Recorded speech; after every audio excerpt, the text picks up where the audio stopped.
Hey there, welcome. You are listening to the Oh Crap Potty Training podcast. I am your host, Jamie Glowacki, and I am the author of Oh Crap Potty Training and Oh Crap, I Have a Toddler. And today I'm going to be melding some parenting with potty training. So I always encourage you guys, if you're listening to this podcast, to listen to my other podcast, which is Oh Crap Parenting, because in hindsight, I probably should have made them all one podcast and just highlighted like which ones were potty training. Potty training doesn't happen in a vacuum. And a lot of people know that logically, but still kind of expect it to. And so it has to do with a lot of things. It has to do with your parenting. It has to do with your boundaries, with how you handle resistance, how you handle, your child getting more autonomous, because potty training for sure builds autonomy. And a lot of parents will be like, my kid was an angel till they potty trained, and now they're like so difficult. And that's because it coincides with, hey, I can manage my own body. I can manage my own bodily function. So now I can rule the world. But one thing that I talk about a lot on my parenting podcast that I want to talk about today is that we are always teaching, and our kids are always learning. And so we tend to think of learning as, I'm going to sit down and teach you your letters, or I'm going to teach you how to potty train.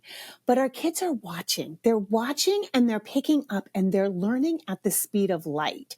And so there are a couple of areas that I want to talk about where regularly seeing clients and hearing this from the Oh Crap consultants, which is parents who allow certain behavior over and over and over again, and then are surprised that the child has learned this behavior. So one big area that we're seeing, I want to talk about EC, which is elimination communication. And this may not have to do with a lot of you, so you could probably skip over this part, but I am going to bring up other instances too. So as you know, Oh Crap Potty Training has a 10th anniversary edition. If you don't know, if you're new to this podcast, and this is like the first one you're listening to, if you have the blue cover, that was written in 2009 and published in 2014. My book was very, very, very popular. So Simon & Schuster gave me another book deal to write the 10th anniversary. So that's the yellow cover. That is the most up to date. Now in the blue cover, way back when, elimination communication was on the scene. A lot of people were doing it. And that is when you don't use a diaper at all or sparingly, and you watch your child's cues, because kids do give cues right away that they're going to eliminate, right? They're going to pee or poop. You lock onto those cues and you get them to a potty or a top hat, which is like a smaller pee receptacle. And so especially poop, you can go over the toilet. It kind of used to be relegated to hippy dippy crunchy moms, and now it really gained some popularity for a while.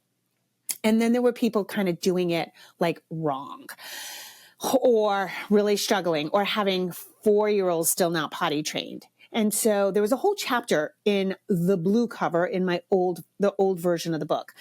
And then when I rewrote it, the 10th anniversary, it was released last May of 2024. I just put a little snippet because it seemed like I wasn't running into people who were using EC, who were using elimination communication. So I kind of just ditched it. However, we've had a resurgence of it. And so if you are doing elimination communication and you are looking at transitioning to potty training, you cannot let your child pee on the floor. And I will get a lot of people telling me that that's not how you do EC, but I'm here to tell you that I'm meeting with clients for whom this is true. They do a thing called diaper free time, which means the child's without a diaper and the child is peeing on the floor. Now, of course, that could happen potentially, but what we're dealing with right now is this has been going on for a year. And so I just want to remind you, if you allow your child to pee on the floor, and this goes also if you're not doing elimination communication, this goes to if you start potty training and your kid regularly won't pee on the potty, you turn your back, they pee on the floor, and you're like, oh, it's okay. Because you think, okay, they're still learning, right? I can see why that would be in your mind. It's just, she's still learning. But if that goes on for more than a couple of times, you got a new habit that's forming very, very quickly. And so I've said this to also about poop withholding. The pandemic, when we locked down in 2020, March of 2020, I was inundated. I mean, my business went through the roof because everybody was home. They figured they'd potty train, but they also were kind of forced to deal with situations that they weren't really dealing with. I was amazed at the amount of parents who came to me with kids who had been pooping their pants every single day for a year. And they were like, okay, somehow, I guess because they weren't dealing with the mess, it wasn't quite as crazy because these kids were like in daycare or preschool. And either that or like hope springs eternal. They were like, okay, tomorrow's going to be a better day. But if you go a long time doing the same thing, that is what your child assumes is normal. So I think we forget, we have to kind of go back into the child brain, particularly a 2 or 3, even 4-year-old. They've been on the planet for like 1,200 days. Guys, it's not a lot, right? So they think like us, which is you don't pee on the floor. But if they've been peeing on the floor for 3 weeks in a row, guess what? They're peeing on the floor. And why would they think any differently? Because it's being allowed. So you have to catch these things. Again, whether you're ECing or not. And it's, with the EC thing, it's really tricky because I'm trying to like not give you guys so much information that you're overwhelmed. When I wrote the first book, the blue cover, the whole chapter on EC was like, don't let your kids pee on the floor and potty train them. Like at some point, it's not you catching the cues. At some point, you have to transfer that responsibility to the child. And that usually happens earlier for EC kids, especially if you've full-time EC'd. That happens like somewhere around 14, 15, 16 months.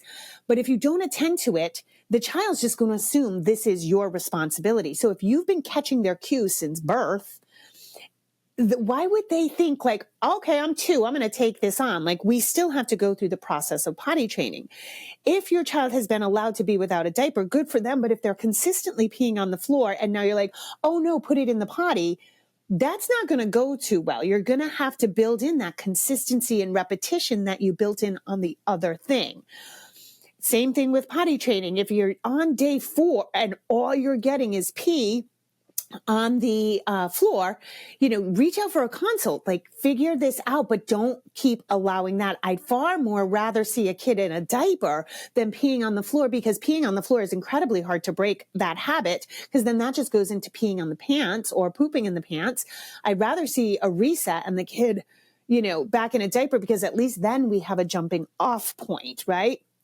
Oh my God, I don't know if you guys can hear this, but I'm getting sick like in real time. Like I'm getting more stuffed up and like my throat's catching. I'm getting the cold that everybody has. So just be aware of that. And always reach out for a consult if you can. That is the easiest and the best way to deal with things like this. Or if you're dealing with pee and poop withholding, I have those courses on jamieglowacki.com.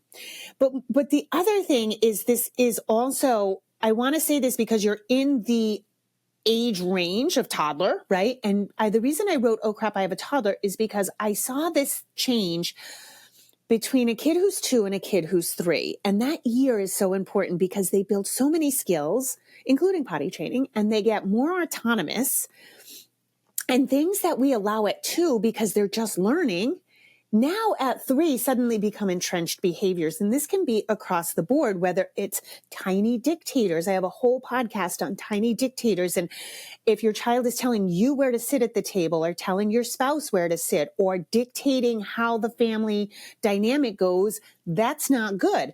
Now, it's cute when they're 18 months and they're a little bossy, right? Like that's cute, but it's not cute at 3, because now it's entrenched behavior. It's learned behavior. So I really encourage you to kind of look around a little and see, what am I allowing? Because it may seem like nothing to you, but it still can be building a terrible habit. So one thing, I've always been a single mom.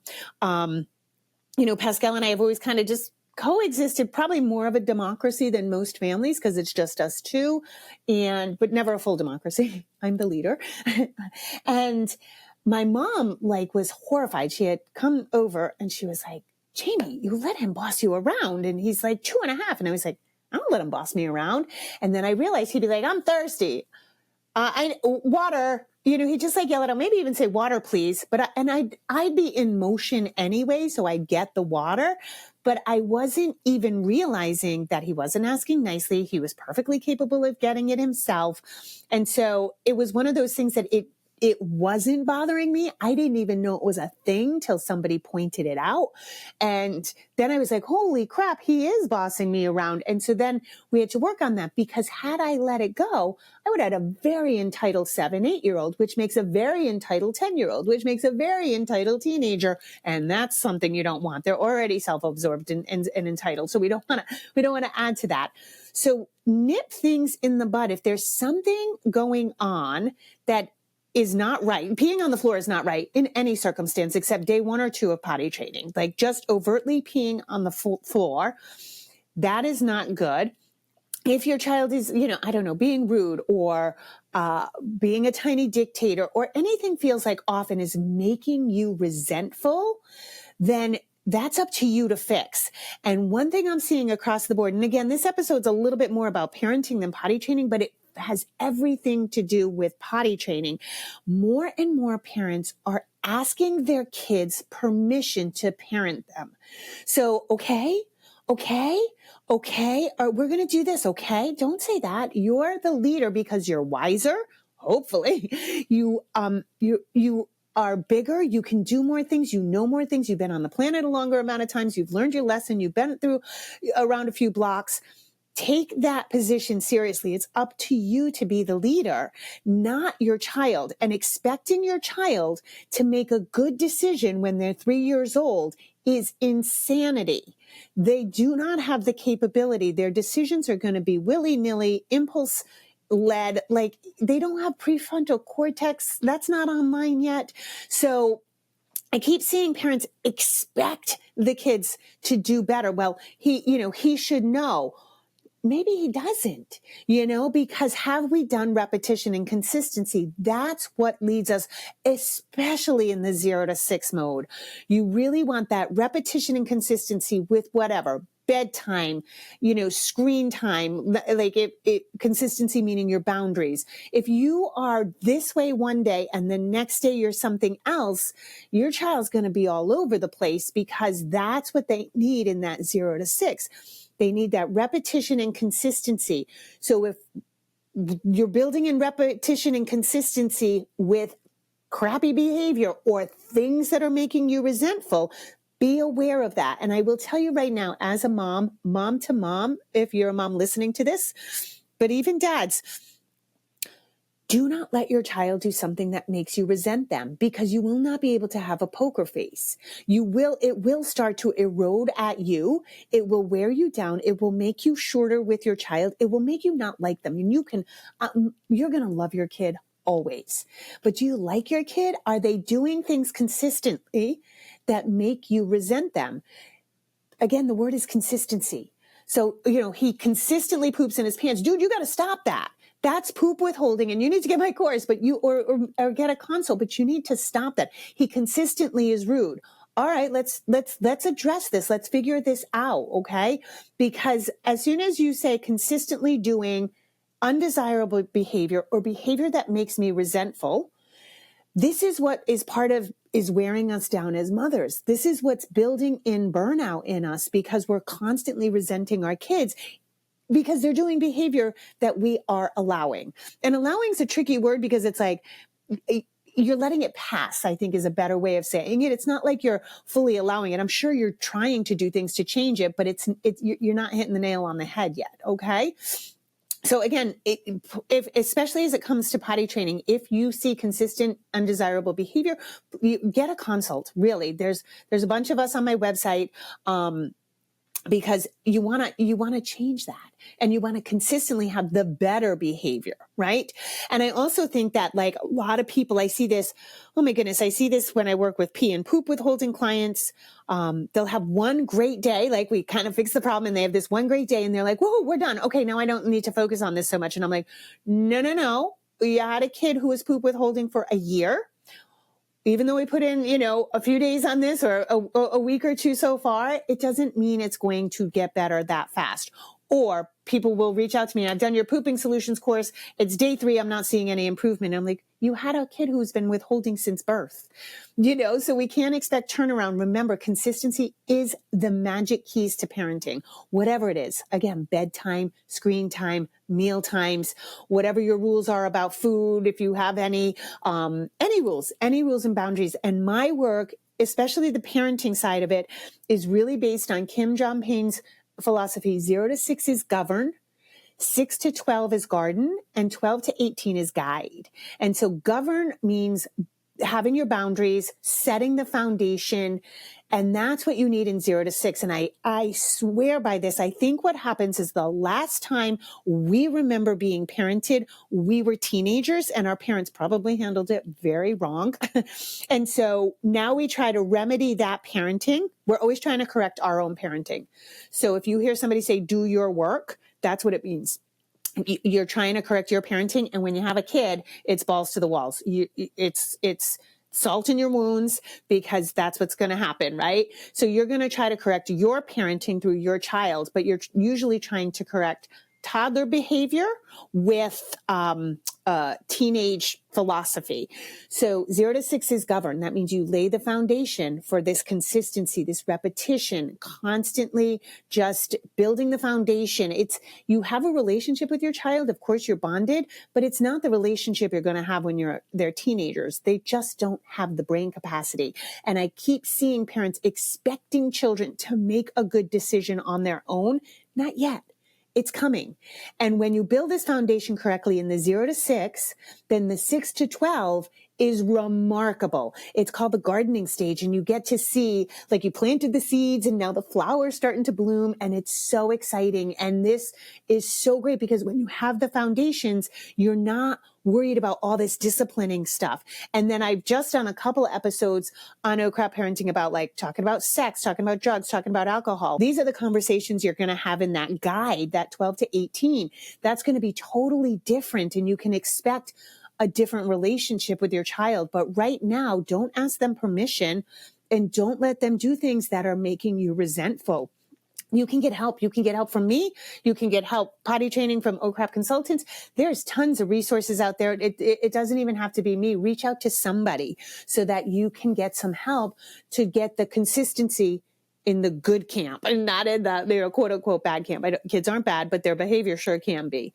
But just remember that whatever persists, I guess I want to say, like, look around.